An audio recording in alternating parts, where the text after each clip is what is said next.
वो रोनी सूरत बनाकर बोली, जैसे वो जहांगीर की बात पर बहुत सहमी हो। और मोहतरमा, अपने ये ड्रामे बंद करो। आधा घंटा है तुम्हारे पास, ये अपना ये अरूसी जोड़ा बदलो और अपनी पैकिंग करो। तुम मेरे साथ जाओगी। मैंने जो कहना था कह दिया।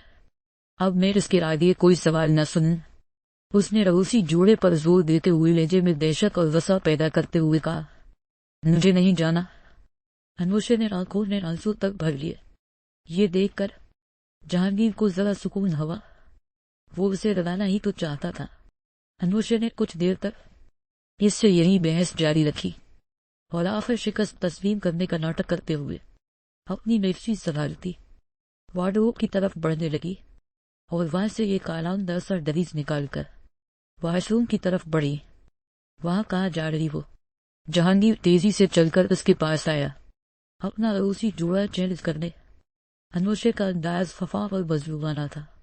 रुको यहीं पा, वो कहता जल्दी से वार्डरोब की तरफ बढ़ा और वहां से अपने लिए जल्दी से जीन्स और टी शर्ट निकाली और भागकर वॉशरूम के दरवाजे के आगे खड़ा हो गया। अनुशे इसकी अजीब हरकतों पर हैरान होकर देख रही थी और साथ में उलझ भी गई थी। एक तो वो अपना इतना भारी दरीज कब से पहले पहले बिल्कुल ही थक चुकी थी और जल्दी से हिस्से चेंज करके रेडिकस होना चाहती थी। ऊपर से जहांगीर की हरकतें, इसे इस पर थोड़ा गुस्सा आया। हर समझदारी का सबूत देते हुए वो फिलहाल इसे पी गई। जहांगीर इसके एक्सप्रेशंस देखकर बड़ा खुश हुआ। उस वक्त वो सच में तंग हुई थी और जहांगीर का मकसद भी यही था कि वो अनुशे को सताए और अनुशे इससे तंग हो। हटो ना सामने से, मुझे चेंज करना है। उसने बहुत मासूमियत से अपनी झंझाहट पर काबू पाते हुए कहा, नहीं मैडम, तुम जाओ अपनी पैकिंग करो। वैसे ही हमें आधे घंटे तक निकलना है, तब तक मैं जरा नहा धोकर फरीश हो जाओ। वो जेहफन मुस्कुराहट उछालते हुए जल्दी से अंदर गया और पटक कर दरवाजा बंद किया। वहां वसे से नाक फैलाती, जल्द बंद कर रह दे। खैर अब क्या हो सकता था। सो इसने मुश्किल से अपना दरीज संभालते हुए अपना बेग निकाला और घसीट कर बेड के पास लाकर रखा। फिर इसने अपनी वार्डरोब में लटके सारे कपड़े उठाकर बेड पर फेंके और एक एक करके उन्हें बेग में ठूंसने लगी। लेकिन वो बिल्कुल भी आराम से ये काम नहीं कर पा रही थी। आखिर इसे एक तरकीब सूझी। इसने जाकर अपने कमरे के दरवाजे को अच्छी तरह लॉक किया। अंदर वॉशरूम में था और न आ रहा था, इसलिए अनुशे ने मुतमन होकर वहीं कपड़े चेंज किए और मजे से हल्की फुल्की होकर अपनी पैकिंग करने लगी। वो जरूरत की तकरीबन सभी चीजें अपने बेग में ठोस चुकी थी। जहांगीर जब बाहर निकला तो इस वक्त वो बेग की जब्त कर रही थी और सादा से हुलिये ने इसे सुकून से बैठा देखकर जहांगीर को तब चढ़ी, पर इस वक्त वो खुद पर कंट्रोल कर गया।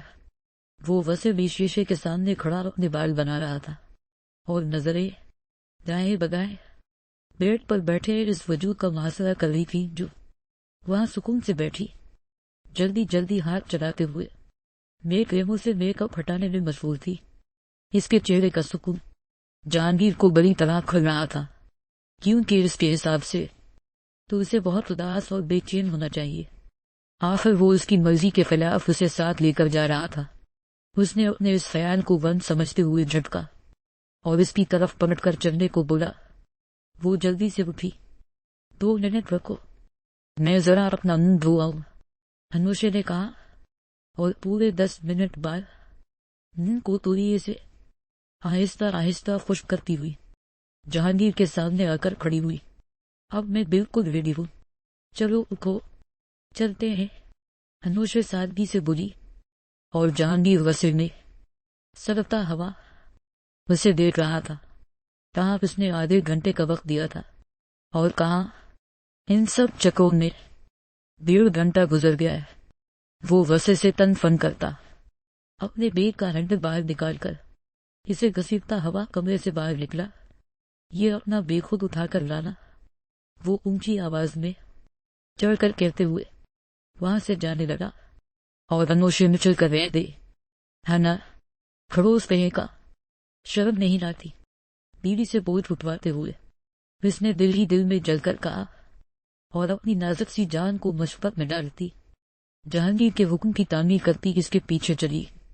वो लोग 9 बजे तक आए थे कि जहांगीर रखा उसके रानी बाबा वहां बिछे सोफों पर विराजमान थे, जो इन दोनों के हाथों में सफरी बेग देखकर बड़ी तरह खटके। इतनी जल्दी हनीमून पर जा रहे हो? हनीसा बेगम पुण्य देखकर फौरन हैरानी से बोले,